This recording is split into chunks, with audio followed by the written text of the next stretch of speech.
Hello my dear student, कैसे हैं आप सब बच्चों। आज हम क्लास 8 के भूगोल के तीसरे चैप्टर का दूसरा पार्ट देखेंगे। पहले पार्ट में हमने देखा था कि खनिज क्या है और वह कितने प्रकार के होते हैं और उनका वितरण किन किन क्षेत्रों में किन रूपों में सबसे अधिक है। आज का हमारा पार्ट है भारत में वितरण कि अब खनिज जो पदार्थ हैं वो भारत में किन किन क्षेत्रों में सबसे ज्यादा और किन मात्रा में मिलते हैं। करा कि लोहा, करा कि भारत में उच्च कोटि के लौह अयस्क निक्षेप हैं, यानी कि भारत में जो लोहा के खनिज पदार्थ हैं वो सबसे ज्यादा हैं।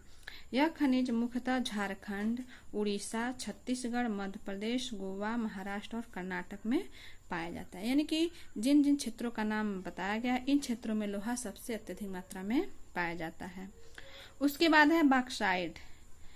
बॉक्साइट इसके मुख्य उत्पादक क्षेत्र झारखंड, उड़ीसा, छत्तीसगढ़, मध्य प्रदेश, गुजरात, महाराष्ट्र और तमिलनाडु, यानी कि इन क्षेत्रों में बॉक्साइट सबसे अधिक मात्रा में पाए जाते हैं। उसके बाद है अभ्रक। करा कि अभ्रक निक्षेप मुख्यतः यानी कि जो अभ्रक का खान है वो झारखंड, बिहार, आंध्र प्रदेश और राजस्थान में पाए जाते हैं। भारत विश्व में अभ्रक का सबसे बड़ा उत्पादक और निर्यातक है, यानी कि सबसे बड़ा उत्पादक है अभ्रक का और यह निर्यात भी करता है। उसके बाद है तांबा। करा कि यह मुख्यतः राजस्थान, मध्य प्रदेश, झारखंड, कर्नाटक और आंध्र प्रदेश में उत्पादित होता है। उसके बाद है मैग्नीज। करा कि भारत के मैग्नीज निक्षेप यानी कि मैग्नीज का खान महाराष्ट्र, मध्य प्रदेश, छत्तीसगढ़, उड़ीसा, कर्नाटक और आंध्र प्रदेश में स्थित है। उसके बाद है सोना। भारत में कर्नाटक में कोलार में सोने की निक्षेप यानी कि भारत के कर्नाटक राज्य के कोलार शहर में सोने का निक्षेप है और ये खान यानी कि यह खान विश्व की गहरी खानों में से एक है जो इस अयस्क के खनन को बहुत खर्चीली प्रक्रिया बनाती है। चूना पत्थर। भारत में चूना पत्थर उत्पादन करने वाले महत्वपूर्ण राज्य बिहार, झारखंड, उड़ीसा, मध्य प्रदेश, छत्तीसगढ़, राजस्थान, गुजरात और तमिलनाडु है। उसके बाद है नमक। करा कि यह समुद्री झील और सैलों से प्राप्त किया जाता है। भारत नमक का अग्रणी उत्पादक और निर्यातक, यानी कि भारत में सबसे ज्यादा सर्वप्रथम नमक उगाने का और निर्यात करने का साधन है। यहाँ पे चित्र भी दिखाया गया है, यह चूना पत्थर का खनन है और नीचे राजस्थान की सांबर झील से नमक का निष्करण यानी कि नमक निकाला गया है।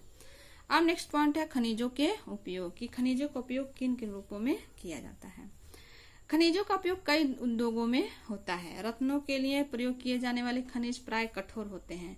इन्हें आभूषण बनाने के लिए विभिन्न शैलियों से जाड़ा जाता है। तांबा एक अन्य धातु है जिसका उपयोग सिक्के से लेकर के पाइप तक प्रत्येक वस्तु में किया जाता है। कंप्यूटर उद्योग में प्रयुक्त होने वाला सिलिकॉन क्वार्ट्ज से प्राप्त किया जाता है।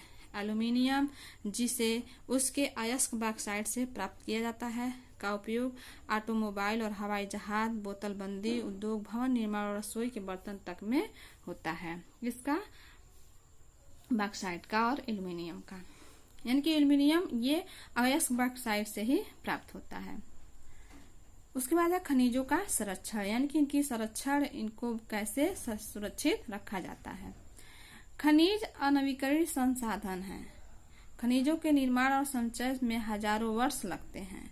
मानवीय उपयोग की दर की तुलना में निर्माण की दर बहुत धीमी है, यानी कि अगर हम उपयोग करें तो बहुत जल्द ही खत्म होती है और इसका जो बनने का जो समय है वो बहुत धीमा है, स्लो है। खनन की प्रक्रिया में बर्बादी को घटाना आवश्यक है। धातुओं का पुनर्चक्रण एक अन्य तरीका है जिससे खनिज संसाधनों को संरक्षित किया जा सकता है। उसके बाद हमारा है शक्ति संसाधन। करा कि शनि की माप अपने दिन की शुरुआत गाइजर का बटन दबाने से करती है, यानी कि जो मिक्सी है उसका बटन दबा करके। शक्ति संसाधन का मतलब कि जो भी संसाधन है जिसका हम प्रयोग करते हैं और जिससे हमारी शक्ति बचती है। वह शनि को जगाने से पहले उसके विद्यालय की वर्दी पर इस्त्री करती हैं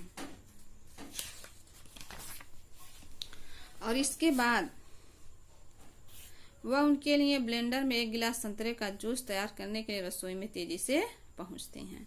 सनी, क्या आपने स्नान कर लिया? आओ अपना नाश्ता करो। सनी के लिए गैस स्टोव का नाश्ता बनाते हुए माँ पुकारती है।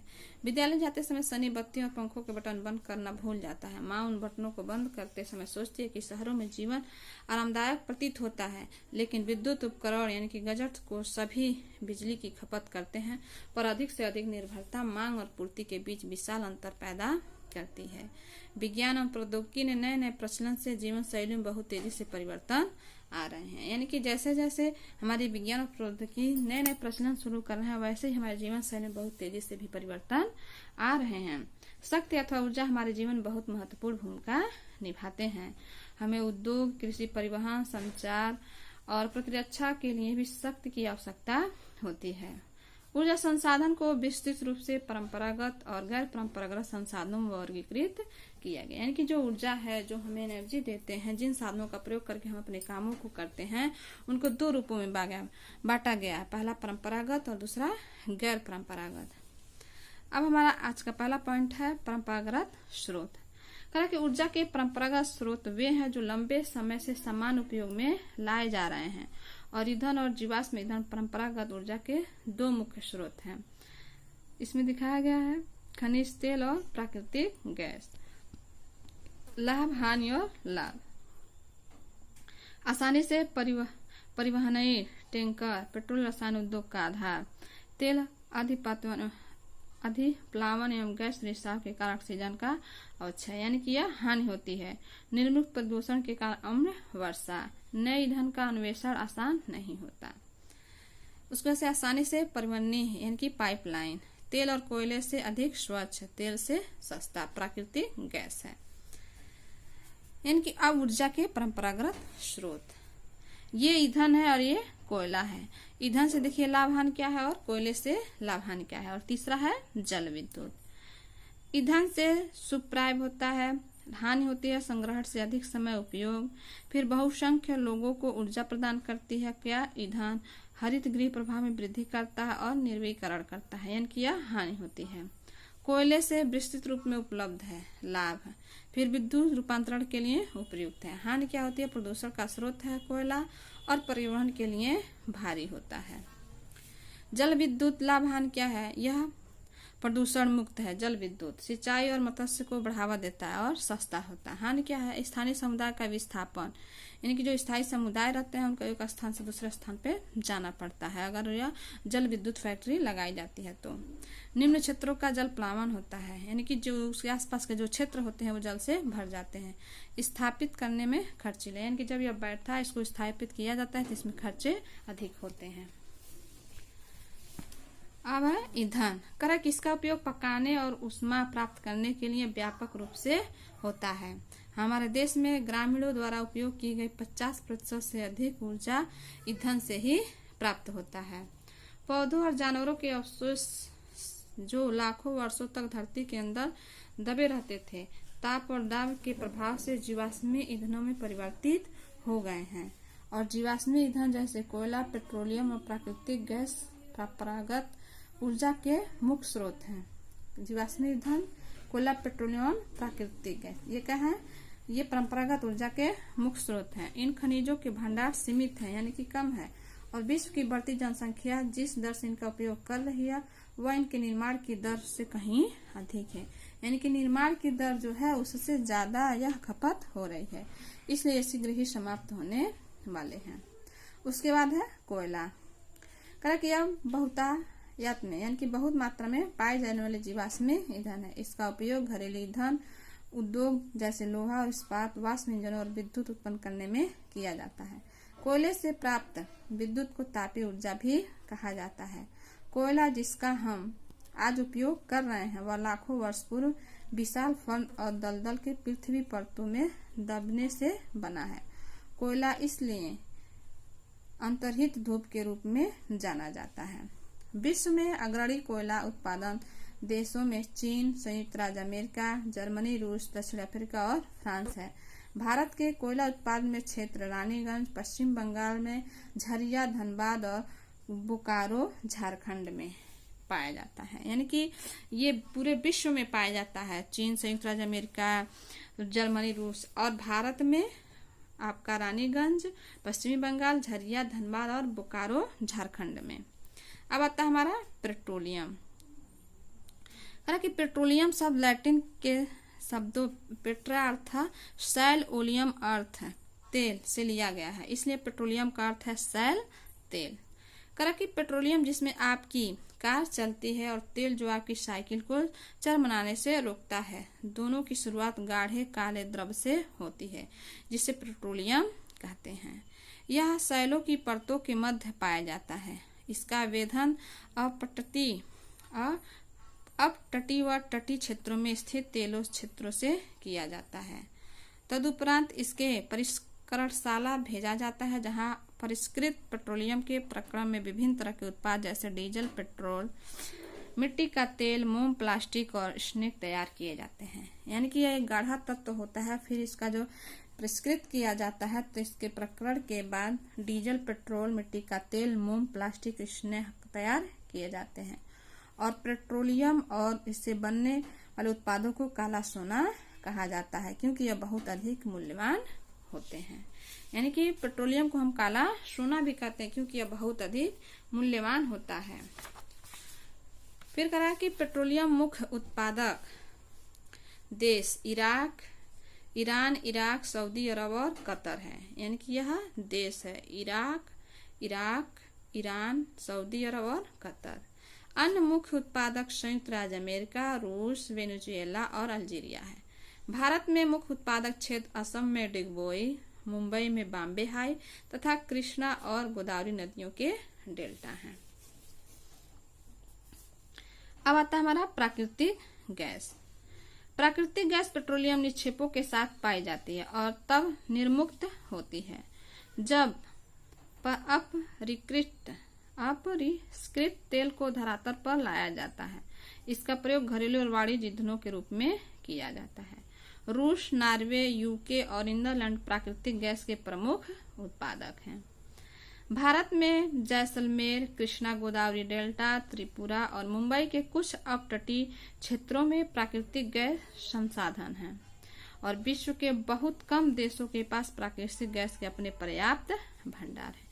यानी कि सभी देशों के पास पर्याप्त मात्रा में प्राकृतिक गैस नहीं पाए जाते हैं।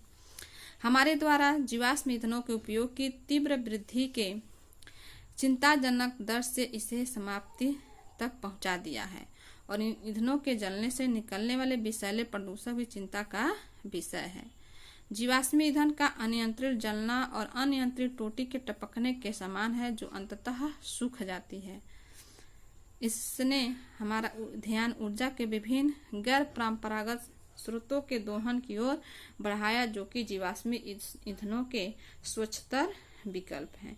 यानी कि यह जो प्राकृतिक गैस है या फिर परंपरागत जो स्रोत हैं वह धीरे धीरे समाप्त होने वाले हैं और इन्हीं का समाप्ति होने के कारण हम ऊर्जा के गैर परंपरागत स्रोतों की तरफ हमारा ध्यान जा रहा है, जो इन ईंधनों के अलावा वह बहुत ही स्वच्छ विकल्प है। नेक्स्ट पॉइंट है जल विद्युत।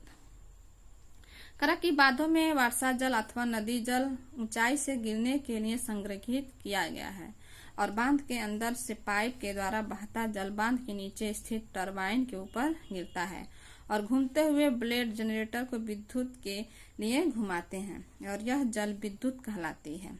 विद्युत उत्पन्न करने के बाद जो जल बहता है, यहाँ पे चित्र भी दिखाया गया है, कराया कि विश्व का पहला जल विद्युत उत्पन्न करने वाला देश नॉर्वे है। ये भी इम्पोर्टेंट है। और यह देखिए क्या दिखाया गया है, सलल जल विद्युत परियोजना जम्मू और कश्मीर। यह जम्मू कश्मीर में सलल जल परियोजना बनाया गया है। इसी तरीके से हमारा जो विद्युत जल परियोजना बांध बनता है, ये इसी तरीके से बनता है ताकि यह जल को भारी मात्रा में ऊपर से टकराइन करे, फिर टरबाइन पे आए, यह जल भंडार बनाए, फिर यह जनरेटर बनाया गया है और इस तरीके से जल के द्वारा विद्युत उत्पन्न किया जाता है। करा कि इसका उपयोग कृषि में किया जाता है। विश्व की ऊर्जा का 1/4 हिस्सा जल विद्युत से उत्पन्न होता है और विश्व में जल विद्युत के अग्रणी उत्पादक देश पराग्वे, नॉर्वे, ब्राजील और चीन है। भारत में कुछ महत्वपूर्ण जल विद्युत केंद्र भागड़ानगर और गांधी सागर, नागार्जुन सागर और दामोदर नदी घाटी परियोजनाएं हैं। तो इस तरीके से हमारा परंपरागत जो स्रोत है इस तरीके से पाता है। आज के वीडियो में इतना ही। नेक्स्ट वीडियो में हम ऊर्जा के गैर परंपरागत स्रोत देखेंगे। धन्यवाद।